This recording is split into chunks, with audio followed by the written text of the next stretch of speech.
ഈശോ മിശിഹായ്ക്ക് സ്തുതിയായിരിക്കട്ടെ.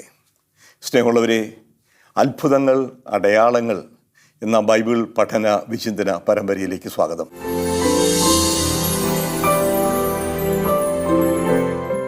പഴയ നിയമത്തിലും പുതിയ നിയമത്തിലും രേഖപ്പെടുത്തിയിരിക്കുന്ന അത്ഭുതങ്ങളിലൂടെ എന്തു സന്ദേശമാണ് ദൈവം നമുക്ക് നൽകുന്നത് എന്ന ഒരു അന്വേഷണമാണ് ഈ പരമ്പരയിലൂടെ നടത്തുന്നത്. പഴയ നിയമത്തിലെ അനേകം അത്ഭുതങ്ങൾ നമ്മൾ പഠന വിഷയമാക്കി. അതുപോലെ തന്നെ പുതിയ നിയമത്തിലെ യേശു പ്രവർത്തിച്ച അത്ഭുതങ്ങൾ, സമാന്തര സുവിശേഷങ്ങൾ രേഖപ്പെടുത്തിയിരിക്കുന്നതും, അതുപോലെ തന്നെ അപ്പോസ്തല പ്രവർത്തനങ്ങളിൽ അപ്പോസ്തലന്മാർ വഴി പ്രവർത്തിച്ച അത്ഭുതങ്ങളുടെ വിവരണങ്ങളും നമ്മൾ കാണുകയുണ്ടായി. ഇന്ന് നമ്മൾ വിശുദ്ധ യോഹന്നാന്റെ സുവിശേഷത്തിലേക്ക് ശ്രദ്ധ ക്ഷണിക്കുകയാണ്. നമുക്കറിയാം, സഭ കാനൂനികമായി അംഗീകരിച്ചിട്ടുള്ള 4 സുവിശേഷങ്ങളാണ്: മത്തായി, മർക്കോസ്, ലൂക്ക. ഈ 3 സുവിശേഷങ്ങൾ സമാന്തര സുവിശേഷങ്ങൾ അഥവാ സിനോപ്റ്റിക് ഗോസ്പൽസ് എന്ന പേരിൽ അറിയപ്പെടുന്നു. സമവീക്ഷണ സുവിശേഷങ്ങൾ. കാരണം യേശുവിൻ്റെ പ്രവർത്തനം അവതരിപ്പിക്കുന്നത് ഒരു സമാനതയുണ്ട്, സമാന്തരമായിട്ടുണ്ട് 3 സുവിശേഷങ്ങളും പോവുക. മർക്കോസ് എഴുതിയ സുവിശേഷത്തെ അടിസ്ഥാനമാക്കിക്കൊണ്ടാണ് മത്തായും ലൂക്കായും എഴുതിയത് എന്ന് പൊതുവെ ബൈബിൾ പഠിതാക്കൾ കരുതുന്നു.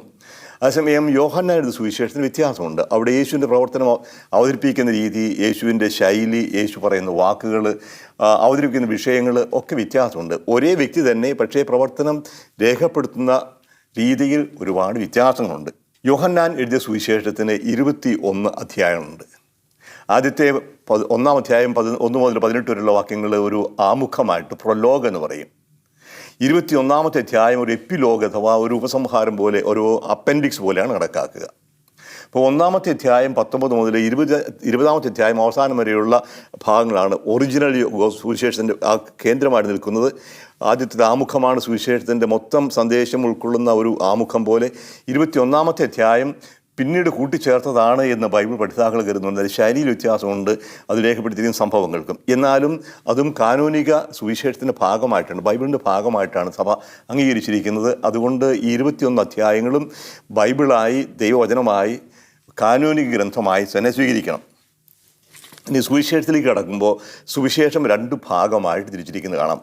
ആമുഖം, പ്രൊലോഗ് എന്ന് പറയുന്ന 18 വാക്യങ്ങളും ശേഷമുള്ള ഇത് 2 ഭാഗമായിട്ടിരിക്കുന്നു. 1 മുതൽ 12 വരെയുള്ള അധ്യായങ്ങളെ അടയാളങ്ങളുടെ പുസ്തകം എന്നാണ് വിശേഷിപ്പിക്കുക, ബുക്ക് ഓഫ് സയൻസ്. 13 മുതൽ 21 വരെയുള്ള അധ്യായങ്ങൾ അത് മഹത്വത്തിൻ്റെ പുസ്തകം, ദ ബുക്ക് ഓഫ് ഗ്ലോറി എന്ന് പറയും. ഇപ്പോൾ 12-ാമത്തെ അധ്യായത്തിൽ ആണ് ഒരു വേർതിരിവ് വരുന്നത്. 1 മുതൽ 12 വരെ അടയാളങ്ങൾ, 13 മുതൽ 21 വരെ മഹത്വത്തിൻ്റെ. ദൈവത്തിൻ്റെ മഹത്വം യേശുവിലൂടെ പ്രകടമാവുന്നതാണ് ഈ സംഭവങ്ങളെല്ലാം രേഖപ്പെടുത്തിയിരിക്കുക. അപ്പോൾ യേശുവിൻ്റെ അത്ഭുത പ്രവർത്തനങ്ങളെ യോഹന്നാൻ അത്ഭുതം എന്നല്ല വിശേഷിപ്പിക്കുന്നത്, അടയാളങ്ങൾ എന്നാണ്. സെമേയോൺ എന്ന് പറയും, സെമേയോൺ, സൈൻ, സിഗ്നും. അപ്പോൾ യേശുവിൻ്റെ പ്രവർത്തനങ്ങൾ അടയാളങ്ങളാണ്. എന്തിൻ്റെ അടയാളമാണെന്ന് ചോദിച്ചാൽ ദൈവം നൽകുന്ന രക്ഷയുടെ, ദൈവിക സാന്നിധ്യത്തിൻ്റെ അടയാളമാണ്. അപ്പോൾ ആ അടയാളങ്ങൾ നമ്മൾ പ്രധാനമായിട്ട് കാണാൻ പോവുകയാണ്. ഇപ്പോൾ സുവിശേഷത്തിൻ്റെ പ്രധാനപ്പെട്ട ചില പ്രമേയങ്ങളാണ്. അത് ആമുഖത്തിൽ തന്നെ കൊടുക്കുന്നുണ്ട്.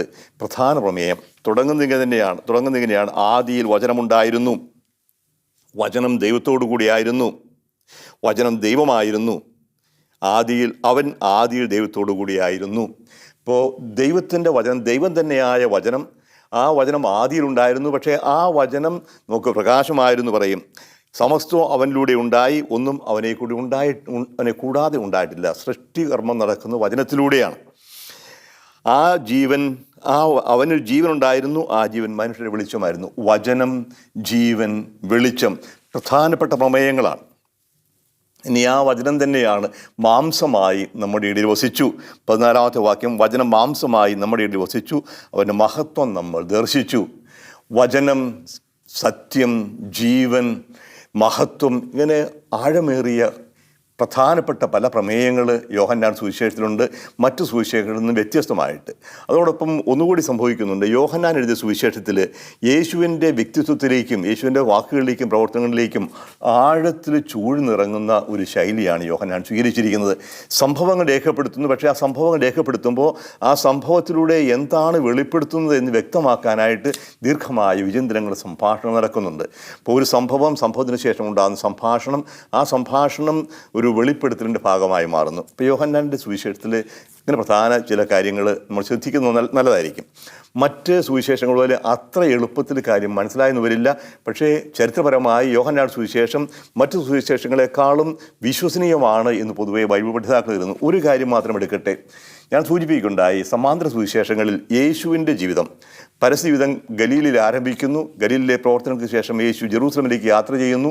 ജെറൂസലമിൽ യേശുവിൻ്റെ ജീവിതം അവസാനിക്കുന്നു. അപ്പോൾ 3 ഭാഗമായി വളരെ വ്യക്തമായി തിരിച്ചു: ഗലീലയിലെ പ്രവർത്തനം, ജെറൂസലം യാത്ര, ജെറൂസലമിലെ പ്രവർത്തനം, മരണം, ഉത്ഥാനം. ഇത് കാണുമ്പോൾ ഒരിക്കൽ മാത്രമേ യേശു ജെറൂസലത്തേക്ക് പോയി ഉള്ളൂ എന്ന് തോന്നും. യേശുവിൻ്റെ പരസ്യജീവിത കാലത്ത് ഒരിക്കൽ മാത്രം ജെറൂസലത്തേക്ക് പോയതായിട്ടാണ് സമാന്തര സുവിശേഷങ്ങൾ അവതരിപ്പിക്കുക. പക്ഷേ യോഹന്നാൻ സുവിശേഷം വായിച്ചാൽ 5 തവണയെങ്കിലും യേശു ജെറൂസലത്തേക്ക് പോയതായിട്ട് കാണും. അത് 3 പ്രധാനപ്പെട്ട തിരുനാളുകൾക്കാണ് പോകുന്നത്. അത് 3 പെസഹ തിരുനാളുകളെ ദീർഘിക്കുന്നതാണ്. യേശു പ്രവർത്തനം ആരംഭിക്കുന്ന പെസഹ തിരുനാളോടനുബന്ധിച്ചാണ്, യേശുവിൻ്റെ പ്രവർത്തനം അവസാനിക്കുന്ന പെസഹ തിരുനാളോടനുബന്ധിച്ചാണ്.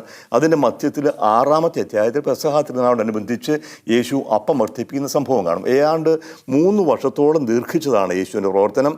ആ പ്രവർത്തനം മധ്യേ യേശു പലതവണ ജെറൂസലത്തേക്ക് പോയിട്ടുണ്ട്. അപ്പോൾ യേശുവിൻ്റെ പ്രവർത്തനം ഗലീലയിൽ മാത്രം ഒതുങ്ങി നിന്നല്ല, യാത്ര മാത്രമായിരുന്നില്ല. ഗലീലയിലും അതിനേക്കാൾ കൂടി ജെറൂസലത്തിൽ യേശു പ്രവർത്തിച്ചു എന്ന് യോഹന്നാൻ്റെ സുവിശേഷത്തിൽ രേഖപ്പെടുത്തിയിട്ടുണ്ട്. അപ്പോൾ ഇതിലേതാണ് സത്യം എന്ന് ചോദിച്ചാൽ രണ്ടും സത്യമാണ്. സമാന്തര സുവിശേഷങ്ങൾ ഒരു തിയോളജിക്കലായിട്ട് എടുത്ത് അവതരിപ്പിക്കുന്നു. യേശുവിൻ്റെ പ്രവർത്തനം 3 ഭാഗമായി തിരിക്കുന്നു. എത്ര തവണ പോയി എന്ന് അവിടെ കൃത്യമായിട്ട് ഒരു ചരിത്രവസ്തുത അവതരിപ്പിക്കുകയല്ല ചെയ്യുന്നത്. ഗലീലയിലെ യേശുവിൻ്റെ വെളിപ്പെടുത്തൽ എപ്രകാരം ജനങ്ങൾ തിരസ്കരിക്കുന്നു, ശിഷ്യന്മാർക്ക് അത് മനസ്സിലാവുന്നില്ല. ശിഷ്യന്മാർക്ക് മനസ്സിലാക്കി കൊടുക്കാനായിട്ടാണ് യാത്രാമധ്യേ യേശു ശിഷ്യന്മാരെ പഠിപ്പിക്കുന്നു. പക്ഷേ യോഹന്നാൻ കുറേ കൂടി ചരിത്രപരമായിട്ട് കാര്യങ്ങൾ അവതരിപ്പിക്കുന്നുണ്ട്. ഇപ്പോൾ ജെറൂസലമാണ് പ്രധാനമായിട്ടും കേന്ദ്രം, യാത്രയേക്കാൾ കൂടുതൽ. ഈ ഒരു പൊതുവായ നിരീക്ഷണത്തിന് ശേഷം യോഹന്നാൻ രേഖപ്പെടുത്തിയിരിക്കുന്ന സുവിശേഷത്തിലേക്ക് കടന്നു വരുമ്പോൾ 8 അത്ഭുതങ്ങൾ യോഹന്നാൻ രേഖപ്പെടുത്തിയിട്ടുണ്ട്. പൊതുവെ 7 അടയാളങ്ങൾ എന്നാണ് പറയുക. ഇപ്പോൾ യോഹന്നാൻ സുവിശേഷത്തിൽ മൊത്തം കണക്ക് കൂട്ടി നോക്കുമ്പോൾ 8 അത്ഭുതങ്ങളുണ്ട്. ആ 8 അത്ഭുതങ്ങൾ ഇതൊക്കെയാണ്. ആദ്യത്തേത്, കാനായിലെ കല്യാണ വിരുന്നിൽ വെള്ളം വീഞ്ഞാക്കുന്നു. 2-ാം അധ്യായം 1 മുതൽ 11 വരെയുള്ള വാക്യങ്ങൾ. രണ്ടാമത്തേത്, കഫർനാമിലെ രാജസേവകൻ്റെ മകനെ സുഖപ്പെടുത്തും. 4-ാം അധ്യായം 48 മുതൽ 54 വരെ. 3-ാമത്തെ അത്ഭുതം, ബെഥസ്ദ കുളക്കരയിൽ കിടന്ന തളർവാദ രോഗിയെ സുഖപ്പെടുത്തുന്നു. 5-ാം അധ്യായം 1 മുതൽ 18 വരെ. 4-ാമത്തെ അത്ഭുതം, 5000 പേരെ 5 അപ്പം കൊണ്ട് തീറ്റിപ്പോറ്റുന്നു. 6-ാം അധ്യായം 1 മുതൽ 15 വരെ. 5-ാമത്തെ അടയാളം, യേശു കടലിന് മീതെ നടക്കുന്നു. അത് 6-ാമത്തെ അധ്യായം 16 മുതൽ 21 വരെ. 6-ാമത്തെ അടയാളം, യേശു ജെറൂസലത്തെ കുരുടനെ സുഖപ്പെടുത്തുന്നു. ദീർഘമായ വിവരണമാണ് 9-ാമത്തെ അധ്യായത്തിൽ. ഇനി 7-ാമത്തെ അടയാളം, ലാസറിനെ ഉയർപ്പിക്കുന്നതാണ്. മരിച്ച് 4 ദിവസമായ ലാസറിനെ ശവക്കല്ലറിയിൽ നിന്ന് ഉയർപ്പിക്കുന്നതാണ് 7-ാമത്തെ അടയാളം. ഇതോടുകൂടി ഒറിജിനലായിട്ടുള്ള സുവിശേഷം തീർന്നു എന്നാണ് പൊതുവെ കരുതുക. പക്ഷേ അവസാനം 21-ാമത്തെ അധ്യായം ഒരു അനുബന്ധമായി ചേർത്തിരിക്കുന്ന പത്രോസിൻ്റെ വിശ്വാസ പ്രഖ്യാപനവും സ്നേഹപ്രകടനവും ഒക്കെ ഏറ്റുപറയുന്ന ആ 21-ാമത്തെ അധ്യായത്തിൽ 8-ാമത്തെ ഒരു അത്ഭുതമുണ്ട്. അത് അത്ഭുതകരമായ മീൻപിടുത്തമാണ്. അപ്പോൾ ഈ 8 അത്ഭുതങ്ങളിൽ നമ്മൾ കണ്ടു കഴിഞ്ഞു. ഉദാഹരണത്തിന് ശതാധിപൻ്റെ ഭൃത്യനെ സുഖപ്പെടുത്തുന്ന, അല്ലെങ്കിൽ രാജസേവകൻ്റെ മകനെ സുഖപ്പെടുത്തുന്ന സമാന്തര സുവിശേഷം രേഖപ്പെടുത്തിയിട്ടുണ്ട്. അത് നമ്മൾ കണ്ടു കഴിഞ്ഞതാണ്. 6-ാമത്തെ അധ്യായത്തിൽ കാണുന്ന അപ്പം വർദ്ധിപ്പിക്കുന്ന സംഭവം നമ്മൾ കാണുകയുണ്ടായി. 4 സുവിശേഷവും രേഖപ്പെടുത്തിയിരിക്കുന്ന ഏക അത്ഭുതമാണ്. അത് നമ്മൾ വിശദമായിട്ട് കണ്ടു കഴിഞ്ഞു. യേശു കടലിന് മീതെ നടക്കുന്നതും നമ്മൾ കണ്ടു കഴിഞ്ഞു. അത് മത്തായിയും മർക്കോസും രേഖപ്പെടുത്തിയിട്ടുണ്ട്, യോഹന്നാനിലും. അവസാനത്തെ അത്ഭുതം നമുക്ക് സമയം കിട്ടുകയാണെങ്കിൽ ഇത് ചെയ്യണമെന്നുണ്ട്. അത്ഭുതകരമായ മീൻപിടുത്തം. അത് പത്രോസിൻ്റെ തന്നെ തള്ളിപ്പറഞ്ഞ പത്രോസിനെ യേശുവിനെ വീണ്ടും ഏറ്റുപറയാനും സ്നേഹം പ്രകടമാക്കാനും പത്രോസിനെ വീണ്ടും ശിഷ്യന്മാരുടെ പ്രധാനിയായി തലവനായി സ്ഥാപിക്കാനും ഉപയോഗിക്കുന്ന ഒരു അവസരമാണ് 8-ാമത്തെ അത്ഭുതം. ഇതിൽ നമുക്ക് ആദ്യത്തേതിലേക്ക് കടക്കാം. ആദ്യത്തെ അത്ഭുതമായിട്ട് എടുത്തു കാണിക്കുന്നത്, അത് യോഹന്നാൻ തന്നെ പറയുന്നുണ്ട്, യേശു പ്രവർത്തിച്ച അടയാളങ്ങളുടെ തുടക്കമാണിത്. കാനായിലെ കല്യാണ വിരുന്നിൽ വെച്ച് യേശു അത്ഭുതകരമായി വെള്ളം വീഞ്ഞാക്കുന്നതാണ് സംഭവം. നമുക്കൊന്ന് വായിക്കാം. 2-ാമത്തെ അധ്യായം 1 മുതൽ 11 വരെയുള്ള വാക്യങ്ങൾ. 3-ാം ദിവസം ഗലീലയിലെ കാനായിൽ ഒരു വിവാഹ വിരുന്ന് നടന്നു. യേശുവിൻ്റെ അമ്മ അവിടെ ഉണ്ടായിരുന്നു. യേശുവും ശിഷ്യന്മാരും വിരുന്നിൽ ക്ഷണിക്കപ്പെട്ടിരുന്നു. അവിടെ വീഞ്ഞ് തീർന്നു പോയപ്പോൾ യേശുവിൻ്റെ അമ്മ അവനോട് പറഞ്ഞു, അവർക്ക് വീഞ്ഞില്ല. യേശു അവരോട് പറഞ്ഞു, സ്ത്രീയെ, എനിക്കും നിനക്കും എന്ത്? എൻ്റെ സമയം ഇനിയും ആയിട്ടില്ല. അവൻ്റെ അമ്മ പരിചാരകരോട് പറഞ്ഞു, അവൻ നിങ്ങളോട് പറയുന്നത് ചെയ്യുവിൻ. യഹൂദരുടെ ശുദ്ധീകരണ കർമ്മത്തിനുള്ള വെള്ളം നിറയ്ക്കുന്ന 6 കൽഭരണികൾ അവിടെ ഉണ്ടായിരുന്നു. ഓരോന്നിലും 2-3 അളവ് കൊള്ളുമായിരുന്നു. ഭരണികളിൽ വെള്ളം നിറയ്ക്കുവിൻ എന്ന് യേശു അവരോട് കൽപ്പിച്ചു. അവർ അവയെല്ലാം വക്കോളം നിറച്ചു. ഇനി പകർന്ന് കലവറക്കാരനെടുത്ത് കൊണ്ടു ചെല്ലുവിൻ എന്ന് അവൻ പറഞ്ഞു. അവർ അപ്രകാരം ചെയ്തു. കലവറക്കാരൻ വീഞ്ഞായി മാറിയ ആ വെള്ളം രുചിച്ചു നോക്കി. അതെവിടെ നിന്നാണെന്ന് അവൻ അറിഞ്ഞില്ല. എന്നാൽ വെള്ളം കോരി പരിചാരകർ അറിഞ്ഞിരുന്നു. അവൻ മണവാളനെ വിളിച്ചു പറഞ്ഞു, എല്ലാവരും മേൽത്തരം വീഞ്ഞ് ആദ്യം വിളമ്പുന്നു, അതിഥികൾക്ക് ലഹരി പിടിച്ചു കഴിയുമ്പോൾ താഴ്ന്ന തരവും. എന്നാൽ നീ നല്ല വീഞ്ഞ് ഇതുവരെയും സൂക്ഷിച്ചു വെച്ചുവല്ലോ. യേശു തൻ്റെ മഹത്വം വെളിപ്പെടുത്തുന്നതിന് പ്രവർത്തിച്ച അടയാളങ്ങളുടെ ആരംഭമാണ് ഗലീലയിൽ ചെയ്ത ഈ അത്ഭുതം. അവൻ്റെ ശിഷ്യന്മാർ അവനിൽ വിശ്വസിച്ചു. ഇതാണ് ആദ്യത്തെ അടയാളത്തിൻ്റെ വിവരണം. യോഹന്നാൻ മാത്രം രേഖപ്പെടുത്തിയിരിക്കുന്നതാണ് ഈ സംഭവം. സംഭവം നടക്കുന്നത് കാനായിലാണ്. യേശുവിൻ്റെ ഒരു ബന്ധുവീടായിരിക്കാം. വിവാഹ വിരുന്ന് നടക്കുകയാണ്. ഇപ്പോൾ തുടക്കം തന്നെ ശ്രദ്ധേയമാണ് ഉപയോഗിക്കുന്ന പദം മൂന്നാം ദിവസം. എന്തിൻ്റെന്ന് ചോദിച്ചാൽ ഇവിടെ യോഹന്നാൻ 1-ാമത്തെ അധ്യായത്തിൽ പിറ്റേ ദിവസം എന്ന് പറഞ്ഞ് ദിവസങ്ങളുടെ കണക്ക് രേഖപ്പെടുത്തിയിരിക്കുന്നുണ്ട്. നമുക്ക് 1-ാം അധ്യായം 29-ാമത്തെ വാക്യത്തിൽ കാണും അടുത്ത ദിവസം, അത് 2-ാമത്തെ ദിവസമാണ്.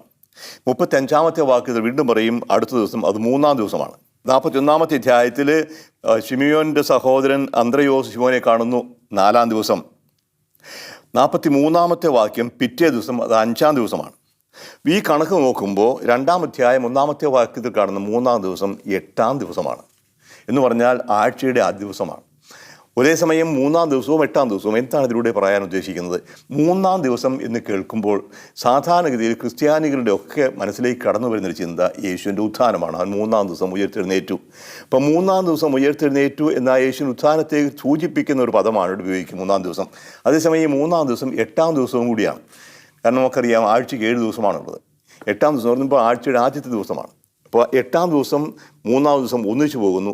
യേശുവിൻ്റെ പുനരുത്ഥാനത്തെയും ഒരു പുതിയ സൃഷ്ടിയെയും സൂചിപ്പിക്കുന്നതാണ് ഈ ദിവസത്തെക്കുറിച്ചുള്ള കണക്ക് എന്ന് ആദ്യമേ ഓർത്തിരിക്കുക. 3-ാം ദിവസം ഗലീലയിലെ കാനായിൽ ഒരു കല്യാണ വിരുന്ന് നടന്നു. കല്യാണ വിരുന്ന് ദൈവരാജ്യത്തിൻ്റെ പ്രതീകം കൂടിയാണ്. അവിടെ അമ്മ, യേശുവിൻ്റെ അമ്മ അവിടെ ഉണ്ടായിരുന്നു. പ്രത്യേകം എടുത്തു പറയുകയാണ്, 2 തവണ മാത്രമാണ് യോഹന്നാൻ എഴുതിയ സുവിശേഷത്തിൽ പരിശുദ്ധ കന്യകാമാതാവ് പ്രത്യക്ഷമാകുന്നത്. 2 തവണ. അത് കാനായിലും കാൽവരിയിലുമാണ്. 2 തവണയും സുവിശേഷകൻ യേശുവിൻ്റെ അമ്മ എന്നാണ് പരിചയപ്പെടുത്തുക. അതേസമയം 2 തവണയും യേശു തൻ്റെ അമ്മയെ അമ്മേ എന്നല്ല സ്ത്രീയെ എന്നാണ് വിളിക്കുക. ഇത് ഒരുപാട് തെറ്റിദ്ധാരണകൾക്ക് കാരണമായിട്ടുണ്ട്. സ്ത്രീയെ എന്ന് വിളിക്കുമ്പോൾ സ്ത്രീയെ എനിക്കും നിനക്കും എന്തേ എന്ന ചോദ്യം യേശുവിൻ്റെ കാര്യത്തിൽ അനധികൃതമായി ഇടപെട്ടതിലുള്ള യേശുവിൻ്റെ ഈർഷ്യയും താല്പര്യമില്ലായ്മയും ഒക്കെയാണ് പ്രകടമാക്കുന്നതെന്ന് വിചാരിക്കുന്നവരുണ്ട്. അതുപോലെ തന്നെ മറിയത്തെ തള്ളി പറയുന്നതാണ് എന്ന ഒരു ചിന്തയും വരുന്നുണ്ട്. അതുകൊണ്ട് പ്രത്യേകം ശ്രദ്ധിക്കണം എന്താണ് ഇവിടെ വരിക. യേശുവിൻ്റെ അമ്മ അവിടെ ഉണ്ടായിരുന്നു. യേശുവും ശിഷ്യന്മാരും വിരുന്നിൽ ക്ഷണിക്കപ്പെട്ടിരുന്നു. ശിഷ്യന്മാർ എത്ര പേരെന്ന് പറയുന്നില്ല. ഏതായാലും ശിഷ്യന്മാരും യേശുവും വരികയാണ്. ഇനി എന്താണ് സംഭവം നടക്കുക? അവിടെ വീഞ്ഞു തീർന്നു പോയപ്പോൾ യേശുവിൻ്റെ അമ്മ അവനോട് പറഞ്ഞു, അവർക്ക് വീഞ്ഞില്ല. വീഞ്ഞു തീർന്നു പോവുക എന്ന് പറയുന്നത് ഒരു നാണക്കേടാണ്. വിവാഹ വിരുന്നിനിടയ്ക്ക് ഭക്ഷണം തീർന്നു പോവുക, വീഞ്ഞു തീർന്നു പോവുക എന്ന് പറഞ്ഞാൽ ഒരു ആ കുടുംബം നേരിടുന്ന വലിയൊരു ഇച്ഛാഭംഗം, മാനഭംഗം പോലെയാണ്. അവർക്കൊരു നാണക്കേടുണ്ടാകുന്ന അവസരമാണ്. ഇത് അമ്മയാണ് ആദ്യമേ അറിയുക എന്ന് പറഞ്ഞാൽ അടുക്കളയിലെ കാര്യം അറിയുന്നവളാണ് അമ്മ. ഈ കുടുംബത്തിൻ്റെ ആന്തരികമായ പ്രശ്നങ്ങൾ മറ്റാരും അറിയുന്നതിന് മുമ്പേ അമ്മ അറിയുന്നു. അമ്മയോട് ആവശ്യപ്പെടാതെ തന്നെ അമ്മ അവർക്ക് മാധ്യസ്ഥം വഹിക്കുന്നു. യോഹന്നാൻ എടുത്തു കാണിക്കുന്ന പ്രധാന ഒരു കാര്യമാണ് ഒരു കുടുംബത്തിൻ്റെ, ഒരു മനുഷ്യൻ്റെ ആന്തരികമായ പ്രയാസങ്ങളും പ്രശ്നങ്ങളും അറിഞ്ഞുകൊണ്ട് അവർക്ക് വേണ്ടി ദൈവത്തിന് മുമ്പിൽ, ദൈവമായ തൻ്റെ പുത്രൻ്റെ മുമ്പിൽ മാധ്യസ്ഥം വഹിക്കുന്നവളാണ് അമ്മ. അതുകൊണ്ടാണ് യേശുവിൻ്റെ അമ്മയുടെ പ്രത്യേകത അവിടെ കാണുക. എന്തു ചെയ്യണമെന്ന് അമ്മ പറയുന്നില്ല. പ്രശ്നം അവതരിപ്പിച്ചു, അവർക്ക് വീഞ്ഞില്ല. എന്തെങ്കിലും ചെയ്യും എന്ന് തീർച്ചയായിട്ടും അമ്മയ്ക്കറിയാം. തൻ്റെ മകൻ ഇവിടെ ഒരു പ്രശ്നം പരിഹരിക്കാൻ കഴിവുള്ളവനാണ് എന്ന് അവൾക്ക് ബോധ്യമുണ്ട്. തൻ്റെ വാക്ക് അവൾ നിരസിക്കുകയില്ല, അപേക്ഷ ഉപേക്ഷിക്കുകയില്ല എന്ന് അവൾക്ക് ബോധ്യമുണ്ട്. പക്ഷേ യേശുവിൻ്റെ മറുപടി തികച്ചും അപ്രതീക്ഷിതമാണ്. മനസ്സിലാക്കാൻ പ്രയാസമുണ്ട്. അതുകൊണ്ട് തന്നെ ഒരുപാട് തെറ്റിദ്ധാരണകൾക്ക് ഇടയാകുകയുമുണ്ട്. യേശു അവളോട് പറഞ്ഞു, സ്ത്രീയെ എനിക്കും നിനക്കും എന്ത്? സ്ത്രീയെ എനിക്കും നിനക്കും എന്ത്? എനിക്കും നിനക്കും തമ്മിൽ എന്ത് എന്ന് ചേർക്കാറുണ്ട്. സ്ത്രീയെ എനിക്കും നിനക്കും. ഇവിടെ 2 കാര്യമാണ് ശ്രദ്ധിക്കേണ്ടത്. ഒന്ന്, എന്തുകൊണ്ട് യേശു സ്വന്തം അമ്മയെ സ്ത്രീയെ എന്ന് വിളിക്കുന്നു? 2, എന്താണ് ഈ ചോദ്യത്തിൻ്റെ അർത്ഥം? എനിക്കും നിനക്കും എന്ത് എന്ന ചോദ്യത്തിൻ്റെ അർത്ഥം എന്താണ്? ആദ്യമേ നമുക്ക് സ്ത്രീയെ എന്ന അഭിസംബോധനയെക്കുറിച്ച് തന്നെ പറയാം. സാധാരണഗതിയിൽ ആരും അമ്മയെ കയറി സ്ത്രീയെ എന്ന് വിളിക്കാറില്ല. മറ്റു സുവിശേഷങ്ങളിൽ ഒരിക്കലും യേശു അമ്മയെ എങ്ങനെ വിളിക്കുന്നതായിട്ട് കേൾക്കുന്നുമില്ല. എന്തായിരിക്കും ഇതിൻ്റെ അർത്ഥം? യേശു തൻ്റെ അമ്മയെ തള്ളിപ്പറയുന്നതാണ്, താനുമായുള്ള ബന്ധം നിഷേധിക്കുന്നതാണ് എന്ന് വ്യാഖ്യാനമുണ്ട്. പക്ഷേ അത് നമുക്ക് സ്വീകാര്യമല്ല. സ്വന്തം അമ്മയെ നിഷേധിക്കാൻ സാധിക്കുമോ? മാതാപിതാക്കന്മാരെ ബഹുമാനിക്കുക എന്നത് ദൈവപ്രമാണം, 4ാമത്തെ പ്രമാണമാണ്. അതനുസരിക്കാത്തവൻ എങ്ങനെ ദൈവത്തിൻ്റെ പുത്രനാകും? അപ്പോൾ അമ്മയെ തള്ളിപ്പറയുന്നു, നിഷേധിക്കുന്നു, അല്ലെങ്കിൽ ശാസിക്കുന്നു എന്ന വ്യാഖ്യാനം ശരിയല്ല. പിന്നെ എന്തുകൊണ്ട് അമ്മയെന്ന് വിളിക്കുന്നില്ല? അമ്മയെന്ന് വിളിച്ചാൽ പ്രകടമാകാത്ത മറ്റു ചില തലങ്ങൾ ഇതിനുണ്ട്. ഇവിടെ സ്ത്രീ എന്ന അഭിസംബോധന തന്നെ ഓർക്കുക. ഒരു പഴയ സ്ത്രീയിലേക്ക്, ആദിയ സ്ത്രീയിലേക്കുള്ള ഒരു സൂചന ഇവിടെ കാണാം. ദൈവം ആദാമിൻ്റെ വാരിയിൽ നിന്ന് മെനഞ്ഞെടുത്ത ഒരു സ്ത്രീ, ഹൗവ എന്നു പേര്. ആ സ്ത്രീയാണ് മനുഷ്യനെ പാപത്തിലേക്ക് നയിക്കുന്നത്. ഏദൻ തോട്ടത്തിൽ സർപ്പത്തിൻ്റെ പ്രലോഭനത്തിന് വിധേയയായി ആ പഴം കണ്ണ് നല്ലതാണെന്ന് തോന്നിയ ആ സ്ത്രീ അത് പറിച്ചു തിന്നു, അവനും കൊടുത്തു. അങ്ങനെ മനുഷ്യൻ്റെ പതനത്തിന് കാരണമായ സ്ത്രീ, ആ സ്ത്രീയുടെ മക്കളാണ് എല്ലാ മനുഷ്യരും. ആ ഹൗവ എന്ന മനുഷ്യനെ പാപത്തിലേക്ക് നയിച്ച ഹൗവയുടെ സ്ഥാനത്ത് പുതിയ സ്ത്രീയായി യേശു തൻ്റെ അമ്മയെ കാണുകയാണ്. സ്ത്രീകളിലൂടെ മോചനം നൽകുന്ന ആ ഹൗവയുടെ ബദലായ പുതിയ ഹൗവയായി ഇവിടെ യേശു തൻ്റെ അമ്മയെ കാണുന്നു. ആദ്യ ഹൗവ പാപത്തിലേക്ക് നയിച്ചെങ്കിൽ രണ്ടാമത്തെ ഹൗവ യേശുവിലേക്ക് നയിക്കുകയാണ്, രക്ഷയിലേക്ക്. ഇതാണ് സ്ത്രീയെ എന്നതിൻ്റെ. ഇനി രണ്ടാമത്തേത്, എനിക്കും നിനക്കും എന്ത്? നമ്മൾ തമ്മിൽ എന്താ ബന്ധം എന്ന് ചോദിക്കുന്നതല്ല ഇത് നമ്മുടെ കാര്യമല്ല എന്ന് പറഞ്ഞ് ഒഴിവാകാനും സാധിക്കാം. പക്ഷേ അതല്ല ഇവിടെ അർത്ഥമാക്കുക. ഇപ്പോൾ നമ്മൾ ചോദിക്കുക, ഈ ചോദിക്കുന്നതിൻ്റെ അർത്ഥം എന്താണെന്ന് മനസ്സിലാക്കുന്നുണ്ടോ? ഇപ്പോൾ യേശുവിന് വളരെ വ്യക്തമാണ്. അമ്മ പറഞ്ഞതിൻ്റെ കാര്യം, ഇവിടെ വീഞ്ഞില്ല, ഇവർക്ക് നീ അത്ഭുതകരമായി വീഞ്ഞുണ്ടാക്കി കൊടുക്കണം എന്ന് പറഞ്ഞാൽ യേശു തൻ്റെ അത്ഭുതപ്രവർത്തനം ആരംഭിക്കണം. അത്ഭുതപ്രവർത്തനം ആരംഭിക്കുക എന്ന് പറഞ്ഞാൽ യേശുവിൻ്റെ പരജീവിതം ആരംഭിക്കുകയാണ്. അതെവിടെയാണ് ഇത് അവസാനിക്കുന്നതെന്ന് അമ്മയ്ക്കറിയില്ല, യേശുവിനറിയാം. യേശുവിൻ്റെ പരജീവിതം ആരംഭിക്കുന്നത് കുരിശിലേക്കുള്ള വഴിയിലാണ്. അത് പൂർത്തിയാവുന്നത് കുരിശിലായിരിക്കും. അപ്പോൾ ഇവിടെ ഞാൻ ഇത് ആരംഭിക്കുക എന്ന് പറഞ്ഞാൽ എന്താ അർത്ഥം? അതുകൊണ്ടാണ് പറയുക, എൻ്റെ സമയം ഇനിയും ആയിട്ടില്ല. എൻ്റെ സമയമെന്ന് ഹോര എന്ന പദമാണ് ഗ്രീക്കിൽ ഉപയോഗിക്കുക. ഹോര, ദ അവർ, സമയമല്ല, എൻ്റെ മണിക്കൂറാണ്. അത് 12ാമത്തെ അധ്യായം വരെ പറയും എൻ്റെ സമയമായിട്ടില്ല. 12ാമത്തെ അധ്യായത്തിലേക്ക് വരുമ്പോഴേക്കും സമയമായി എന്ന് യേശു പറയുന്നുണ്ട്. 12ാമത്തെ അധ്യായം 23ാമത്തെ വാക്യത്തിൽ പറയും, മനുഷ്യപുത്രൻ മഹത്വപ്പെടാനുള്ള സമയമായി. അപ്പോൾ സമയമായില്ല എന്നോട് പറയുന്നത്, സമയമായി എന്ന് പറയുന്നത് 12ാമത്തെ അധ്യായത്തിലാണ്. എന്താണ് മഹത്വപ്പെടുന്ന സമയം? അത് കുരിശുമരണമാണ്. അപ്പോൾ യേശുവിൻ്റെ ചോദ്യത്തിൻ്റെ അർത്ഥം ഇതാണ്. അമ്മ മനസ്സിലാക്കുന്നുണ്ടോ ഈ ചോദിക്കുന്നതിൻ്റെ അർത്ഥം, ആഴമെന്താണെന്ന്? ഇപ്പോൾ ഇവിടെ അല്പം പ്രവർത്തിക്കുക എന്ന് പറഞ്ഞാൽ കുരിശിലേക്കുള്ള യാത്ര ആരംഭിക്കുക എന്നാണ് അർത്ഥം. അത് മനസ്സിലാക്കിക്കൊണ്ടാണോ ഈ ചോദിക്കുന്നത്? My hour has not come, എൻ്റെ സമയം ഇനിയും ആയിട്ടില്ല എന്ന് പറഞ്ഞെങ്കിലും മറിയം വാദിക്കാനായിട്ട് നിൽക്കുന്നില്ല. ചോദിച്ചതിൻ്റെ അർത്ഥവും ആഴവും അമ്മയ്ക്ക് മനസ്സിലായത് നമുക്കറിയില്ല. പക്ഷേ ഒരു കാര്യമേ അമ്മ പറയുന്നുള്ളൂ, യേശുവിനോട് വാദിക്കുന്നില്ല, തർക്കിക്കുന്നുമില്ല. വേലക്കാരോട് പറഞ്ഞു, അവൻ പറയുന്നത് ചെയ്യുവിൻ. അപ്പോൾ ഈ യോഹന്നാൻ സുവിശേഷത്തിലൂടെ കാണുന്ന മറിയത്തിൻ്റെ ചിത്രത്തിൽ 2 ഭാഗങ്ങളാണ്. ഒന്ന്, നമുക്ക് വേണ്ടി മാധ്യസ്ഥം വഹിക്കുന്നു, നമ്മുടെ കാര്യങ്ങൾ അറിയുന്നു, യേശുവിൻ്റെ അടുക്കൽ മാധ്യസ്ഥം വഹിക്കുന്നു. 2, യേശു പറയുന്നത് ചെയ്യാനായി നമ്മളോട് ആഹ്വാനം ചെയ്യുന്നു. മറിയം ആരെയും തന്നിലേക്ക് ആകർഷിക്കുന്നില്ല. മറിയമല്ല ശ്രദ്ധാകേന്ദ്രം, മറിയം മകനിലേക്കാണ് ആകർഷിക്കുന്നത്. ഞാൻ പറയുന്നതല്ല ചെയ്യുന്നത്, അവൻ പറയുന്നത് ചെയ്യുവിൻ. യേശു പറയുന്നത് ചെയ്യാനായിട്ട് യേശുവിലേക്ക് നയിക്കുന്ന മധ്യസ്ഥ മാത്രമായിട്ടാണ് മറിയം നിൽക്കുക. ഇതാണ് മറിയത്തിൻ്റെ മഹത്വം. അതിനപ്പുറത്ത് മറിയത്തെ നമ്മൾ വിഗ്രഹമാക്കാൻ പാടില്ല. അതേസമയം മറിയം വെറും പഴത്തുലിയാണെന്ന് പറഞ്ഞ് തള്ളിക്കളയാനും ആവില്ല. അപ്പോൾ മറിയത്തിൻ്റെ യഥാർത്ഥ സ്ഥാനം ഇതാണ്. ദൈവത്തിൻ്റെ പുത്രനായ യേശുവിൻ്റെ അമ്മയാണ്, മനുഷ്യനായി അവതരിച്ച ദൈവത്തിൻ്റെ മാതാവ്. അതോടൊപ്പം നമ്മുടെ ആവശ്യങ്ങളെ നമുക്ക് വേണ്ടി മാധ്യസ്ഥം വഹിക്കുന്ന മാതാവ്, യേശുവിൻ്റെ അടുക്കിലേക്ക് ശിഷ്യരെ എത്തിക്കുന്ന. ഇത്രയുമാണ് ആദ്യ ഭാഗം. അവൻ്റെ അമ്മ പരിചാരകരോട് പറഞ്ഞു, അവൻ നിങ്ങളോട് പറയുന്നത് ചെയ്യുവിൻ. യഹൂദരുടെ ശുദ്ധീകരണ കർമ്മത്തിനുള്ള വെള്ളം നിറയ്ക്കുന്ന 6 കൽഭരണികൾ അവിടെ ഉണ്ടായിരുന്നു. ശുദ്ധീകരണ കർമ്മം അത് കൈ കഴുകുന്നതാവാം, കാല് കഴുകുന്നതാവാം. ഇപ്പോൾ ഒരു യാത്ര കഴിഞ്ഞ് വരുന്ന ആൾ ദേഹം മുഴുവനും കഴുകണം. ഇപ്പോൾ ശുദ്ധീകരണ കർമ്മം കൈകാലുകൾ കഴുകുന്നതിനുള്ള വെള്ളമാണ്. അവിടെ 6 കൽഭരണികൾ ഉണ്ടായിരുന്നു. അതിൽ നിറയെ വെള്ളമില്ല. യഹൂദരുടെ ശുദ്ധീകരണത്തിനുള്ളതാണ് 6 കൽഭരണി. 6 എന്ന സംഖ്യ തന്നെ നോക്കുക. 6 ഒരു അപൂർണ സംഖ്യയാണ്. 7 പൂർണ്ണസംഖ്യ. 6 അപൂർണ സംഖ്യ. 6 സംഖ്യ 1. രണ്ടാമത്തേത് 2 3 അളവ് വെള്ളം കൊള്ളുവാൻ.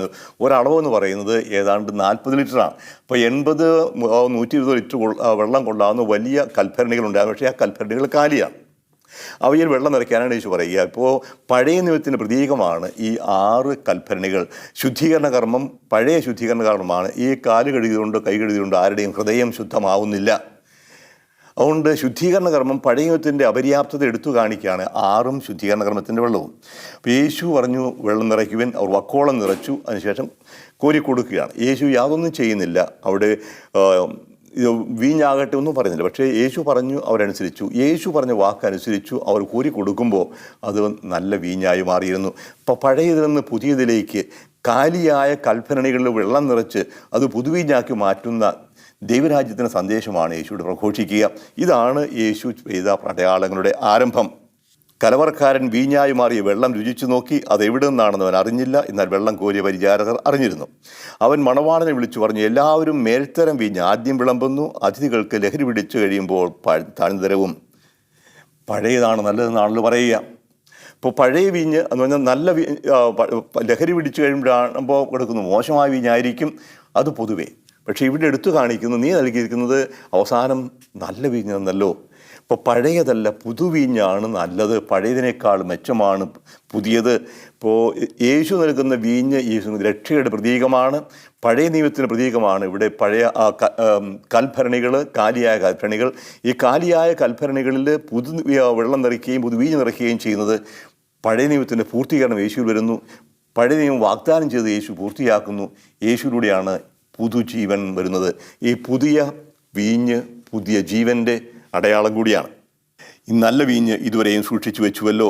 യേശു തൻ്റെ മഹത്വം വെളിപ്പെടുത്തുന്നതിന് പ്രവർത്തിച്ച അടയാളങ്ങളുടെ ആരംഭമാണിത്. അപ്പോൾ യേശുവിൻ്റെ മഹത്വം വെളിപ്പെടുത്തുന്നത് എന്താണ് മഹത്വം? ദൈവത്തിൻ്റെ സ്നേഹം, അനന്തമായ സ്നേഹം പ്രകടമാകുന്നതാണ്. ആ സ്നേഹപ്രകടം ഏറ്റവും അധികം പ്രകടമാകുന്നതിൻ്റെ കുരിശിലാണ്. ആ കുരിശിൽ വെളിപ്പെടുന്ന മഹത്വത്തിൻ്റെ, ആ മഹത്വീകരണത്തിൻ്റെ തുടക്കം ഇവിടെയാണ് കാണുക. അതുകൊണ്ട് അമ്മയാണ് മകനെ ഈ മഹത്വത്തിൻ്റെ പാതയിലേക്ക് കൈപിടിച്ച് ഇറക്കി വിടുക. കുരിശിൻ്റെ വഴിയിലേക്ക് ഇറക്കി വിടുന്നത് അമ്മയാണ്.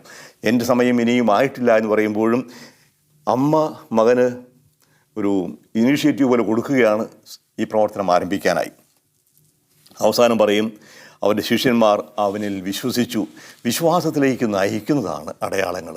അപ്പോൾ ആദ്യത്തെ അടയാളത്തിലൂടെ എടുത്തു കാണിക്കുന്നത് കാലിയായ കൽഭരണികളിൽ പുതുവീഞ്ഞ് നിറയുന്നത് പോലെ മനുഷ്യനെ ശുദ്ധനാക്കാൻ കഴിവില്ലാതിരുന്ന പഴയ നിയമത്തിൻ്റെ സ്ഥാനത്ത് യഥാർത്ഥമായ ശുദ്ധി, യഥാർത്ഥമായ ജീവൻ, രക്ഷ പ്രദാനം ചെയ്യുന്ന പുതുവീഞ്ഞായി യേശു ഇവിടെ പ്രത്യക്ഷപ്പെടുകയാണ്. ഇപ്പോൾ കാനായിലെ കല്യാണ വിരുന്നിലൂടെ അവിടെ നടക്കുന്ന സംഭവത്തിലൂടെ വീഞ്ഞ് കുടിക്കാനുള്ള ഒരു ലൈസൻസ് കൊടുക്കുകയല്ല ചെയ്യുക. പുതുവീഞ്ഞ് ഒരു അടയാളമാണ്, തീർച്ചയായിട്ടും സന്തോഷത്തിൻ്റെ അടയാളമാണ്, ഓരോ സംസ്കാരത്തിൻ്റെ ഭാഗമാണ്. വീഞ്ഞ് കുടിക്കുക, വീഞ്ഞ് തീർന്നു പോവുക എന്ന് പറഞ്ഞാൽ എന്തോ കുറവ് പോലെയാണ്. കുടിച്ച് ഉന്മത്തനാവാനുള്ള ഒരു ആഹ്വാനമല്ല ഇവിടെ കിട്ടുക, സന്തോഷത്തിൻ്റെ അടയാളമാണ്. വിവാഹവും വിരുന്നുമെല്ലാം സന്തോഷത്തിൻ്റെ അടയാളങ്ങളാണ്. ഇപ്പോൾ ജീവിതത്തിൽ സന്തോഷം മറ്റുപോകുന്ന സാഹചര്യങ്ങളുണ്ടാകാം. അത് പല കാരണങ്ങളിലാകാം. രോഗം ബാധിച്ചതാവാം, സാമ്പത്തികമായ തകർച്ചയാവാം, സമൂഹത്തിൽ പിളർപ്പുണ്ടായതാകാം, കുടുംബത്തിൽ സമാധാനമില്ലാത്താവാം, എന്തും ആവട്ടെ. എൻ്റെ ഉള്ളിൽ സന്തോഷം, സമാധാനം നഷ്ടപ്പെട്ടു പോകുന്നു, എൻ്റെ കൽഭരണികൾ കാലിയാകുന്ന സാഹചര്യത്തിൽ അമ്മയുണ്ട് എന്ന് ഓർക്കുക. അവർക്ക് വീഞ്ഞില്ല എന്ന് പറയാൻ അമ്മയുടെ മാധ്യസ്ഥ്യം ഇവിടെ യേശുവിൻ്റെ പ്രവർത്തനങ്ങൾക്ക് തുടക്കമായിത്തീരുന്നു. അതുകൊണ്ട് അമ്മയെ തള്ളിപ്പറയുകയല്ല, അമ്മയെ ദൈവമാക്കുകയുമല്ല ചെയ്യുക. യേശുവിൻ്റെ അമ്മയാണ്, നമ്മുടെ മധ്യസ്ഥയാണ്. യേശു അതിനു വേണ്ടി എടുക്കുക, നമുക്ക് വേണ്ടി മാധ്യസ്ഥം വഹിക്കുന്നു. അമ്മ പറയുന്നതേ ഉള്ളൂ, അവൻ പറയുന്നത് ചെയ്യുക. അപ്പോൾ മാതാവിൻ്റെ മാധ്യസ്ഥം സ്വീകരിച്ച് യേശുവിൻ്റെ വാക്കനുസരിച്ച് നമ്മൾ ജീവിക്കുമ്പോൾ നമ്മുടെ ഹൃദയവും നിറയും സന്തോഷം കൊണ്ട്. പുതുവീഞ്ഞുകൊണ്ട് സമൂഹം സന്തുഷ്ടരായതുപോലെ ദൈവിക സാന്നിധ്യം, ദൈവിക സ്നേഹം, ചൈതന്യം നമ്മുടെ ഉള്ളിൽ നിറയുമ്പോൾ നമ്മളും സന്തോഷമുള്ളവരായിത്തീരും. അതിന് വിശ്വസിക്കണം. ശിഷ്യന്മാർ യേശു വിശ്വസിച്ചു. ആ വിശ്വാസം നമുക്കും ഉണ്ടാകണം. നമ്മുടെ കൃപയ്ക്ക് വേണ്ടി പ്രത്യേകം പ്രാർത്ഥിക്കാം. കനിവാനും സ്നേഹനിധിയുമായ ദൈവമേ, കാനായിലെ കല്യാണ വിരുന്നിൽ വീഞ്ഞു തീർന്നു പോയപ്പോൾ ആ കുടുംബം അനുഭവിക്കാൻ പോയ വലിയ നാണക്കേടും നാശവുമൊക്കെ ഒരു പ്രത്യേകമായി ഞങ്ങൾ കണക്കാക്കുന്നു. ഞങ്ങളുടെ ജീവിതത്തിലും വീഞ്ഞില്ലാതായിത്തീരുന്ന, സന്തോഷം അറ്റുപോകുന്ന നിമിഷങ്ങളുണ്ടാകും. രോഗമാകാം, മറ്റു പല കാര്യങ്ങളുമാകാം. കർത്താവേ, അങ്ങ് തന്നെ ഞങ്ങളുടെ ഹൃദയങ്ങളിലേക്ക് കടന്നു വന്ന് അങ്ങയുടെ സന്തോഷം കൊണ്ട് നിറയ്ക്കണമേ. ദൈവരാജ്യമെന്നാൽ ഭക്ഷണവും പാനീയവുമല്ല, നീതിയും സമാധാനവും പരിശുദ്ധാത്മാവുള്ള സന്തോഷവുമാണെന്ന് പറഞ്ഞല്ലോ. ആ സന്തോഷം ഞങ്ങൾക്ക് പ്രദാനം ചെയ്യണമേ. കർത്താവായ യേശുവേ, അങ്ങയെ സ്വീകരിക്കാൻ, അങ്ങയുടെ വാക്കനുസരിക്കാൻ ഞങ്ങൾക്ക് അങ്ങ് തന്നെ കൃപ നൽകണമേ. നിത്യം പിതാവും പുത്രനും പരിശുദ്ധാത്മാവുമായ സർവേശ്വര. ആമേൻ.